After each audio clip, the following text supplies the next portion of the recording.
I am your friend, Dr. Charles Apoki. Cameroon is in a state of flux. Elections were held recently, about 2 or 3 days back. Paul Biya has been in power since 1984. That is more than 4 decades of being in power. And he is the longest consecutively serving non-royal president or leader in the world, and currently the oldest head of state at the age of 91 or 92. Prior to the elections, his daughter even came out, one of his children, that they should not vote for her father. Like as I said in my video concerning the president of Madagascar, Paul Biya was once a French citizen during his days in France. It was when he was to take office that he renounced his French citizenship. I said that the problem with politics in Africa is that the people live in Africa, the leadership, they live in Africa, but their hearts are in America, France, Portugal, Spain, and maybe Italy. They see Africa as their farmland, and some of them are stooges and representatives of Western interests, and the interest of their citizenry come last. In Cameroon, a simple majority gives you the presidency. And so what has been happening is that Paul Biya will have several opposition parties that will not be able to garner enough votes for them to win the elections. And so he has the majority of the votes, and he wins wins in quotes, because he has the state structure and the party machinery, and then the foolishness of Africans. I saw several videos online. There was one I saw, the people were stuffing ballot boxes at night with generator.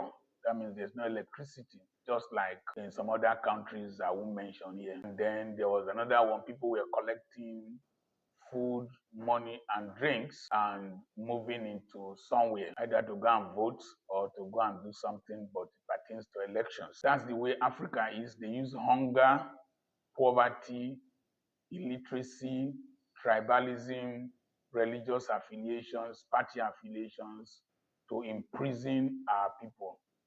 And then the herd effect, HERD, they just move like animals, like a troop of buffaloes crossing the Serengeti, or what is it called in East Africa.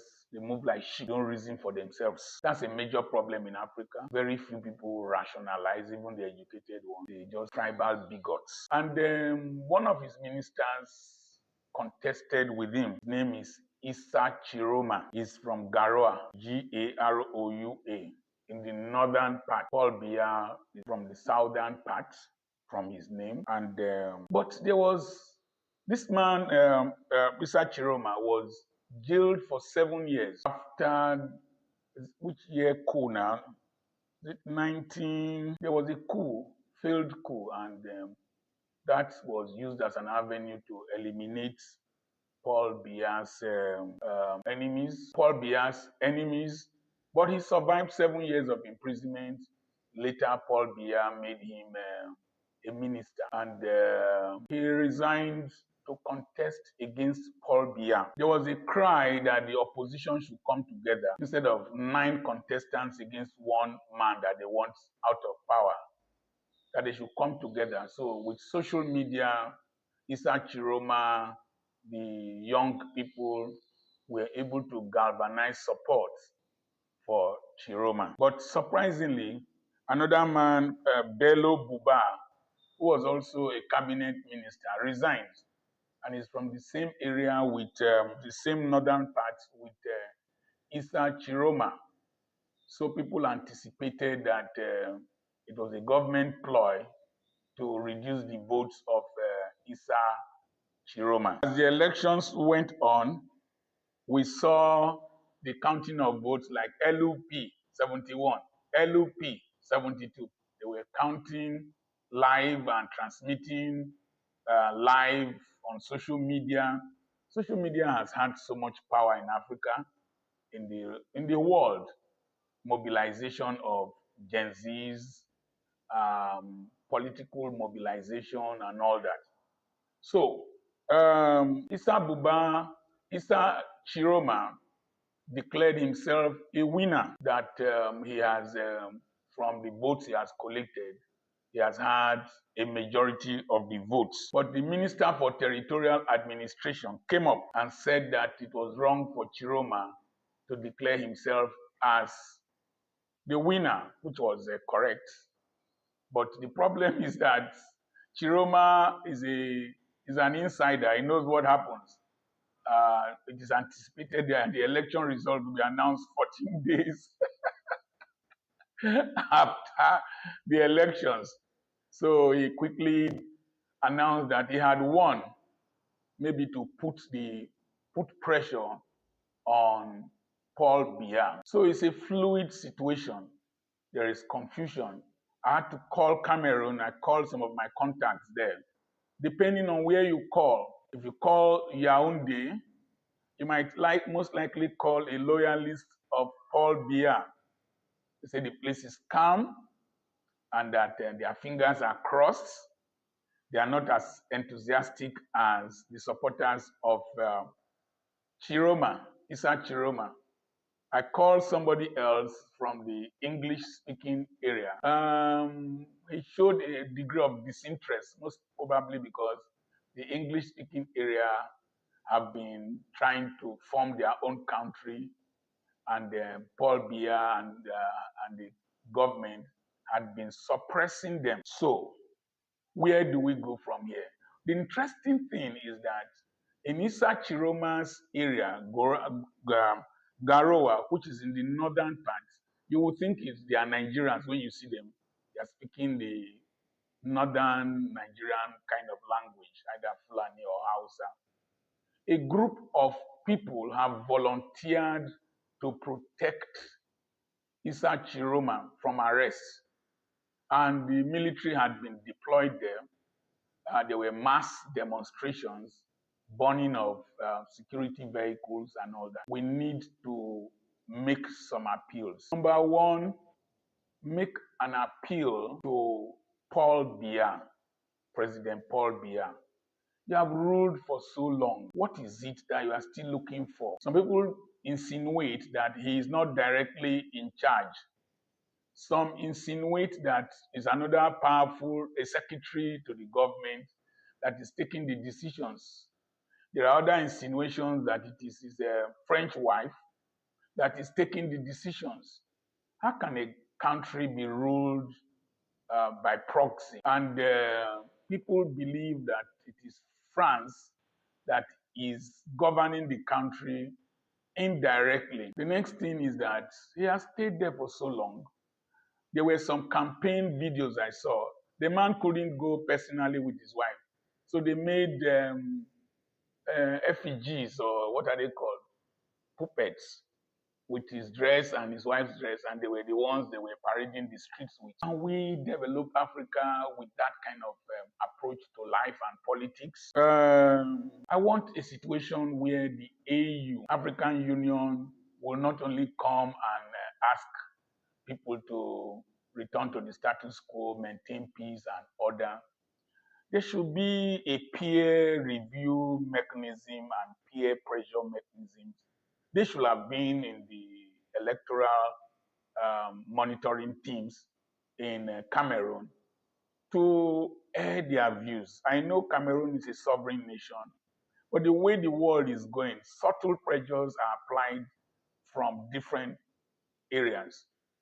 I want to appeal to the EU, to appeal to to Paul Biya, that he should put the interest of his country uppermost and let there be a smooth transition. If it is true that Chiroma has won, they should not manipulate the votes. The next thing is that we want to appeal to the United Nations. If Chiroma has really won, they should put pressure on Paul Biya to hand over power. I want to also appeal to Donald Trump. He has proved to be the senior prefect of the world. My wife was asking me if what happened in Gaza between Israel and Hamas, whether it could have happened under Biden or Kamala Harris.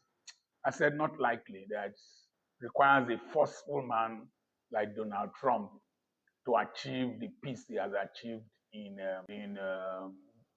the Middle East, Gaza in particular. I would want to suggest that the Americans can place a call across to Paul Biya. The people are tired. They've had enough. In Cameroon, you don't fail one question. Who is the president of Cameroon? For 41 years, it has remained the same answer. Paul Biya. Imagine a 41-year-old man. Or is it even more than 41? I'm not too sure now.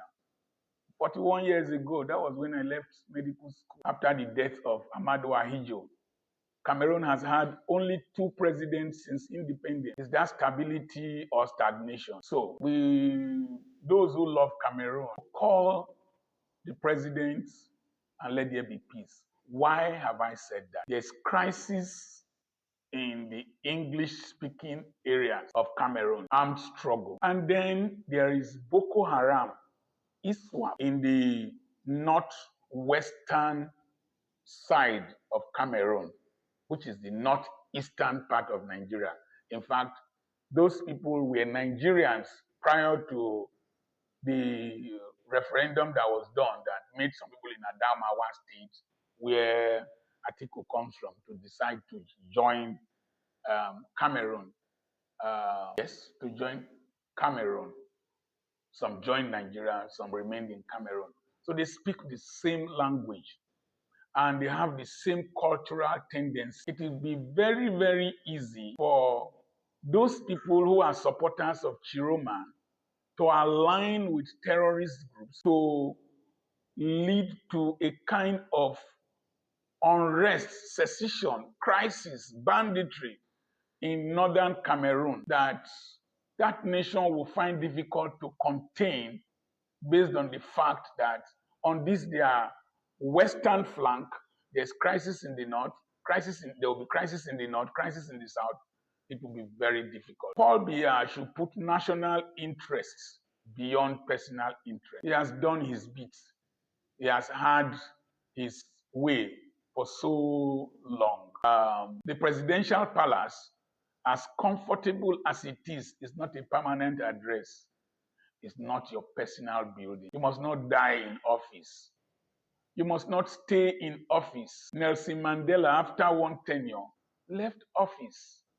Leopold Senghor, after some time, left office. Leopold Senghor of Senegal. Why must Africans die in office? It is a sad thing. Why must smooth change, transfer of power, and with fairness and openness not be the trademark in Africa? Why must we have, there are some ministers in Cameroon that have been there for 30 years, occupying the same office, same people doing the same thing in the same way, in the same country. It's insanity according to somebody's definition. Keep doing the same thing, the same way, the same place. It's insanity. If Cameroon develops, it will affect Nigeria. We will also benefit from their peace, benefit from their development. I hope other African countries are learning. I hope President Macron is learning. I think the President of America should call Macron. The EU should call him. Let Cameroon have a smooth civilian transition instead of a military takeover. In the next video, I will give you the latest from Madagascar. I remain Dr. Charles Apoki. I have properties for sale. I have books for sale. I have t-shirts with Nayu Sabi for sale. The books are on Amazon. Some of them are online. We have hard copies in Lagos, in Warri, Ogeli, and Ibadan. So you can always place orders. God bless you. Remember to send a message to +234 80 21 21 92 62. Cameroon, we are praying for you, praying for your nation. We are praying for peace. We are praying for a smooth transition. We are praying that God will speak to the conscience of your leaders that they will do the right thing. God bless you.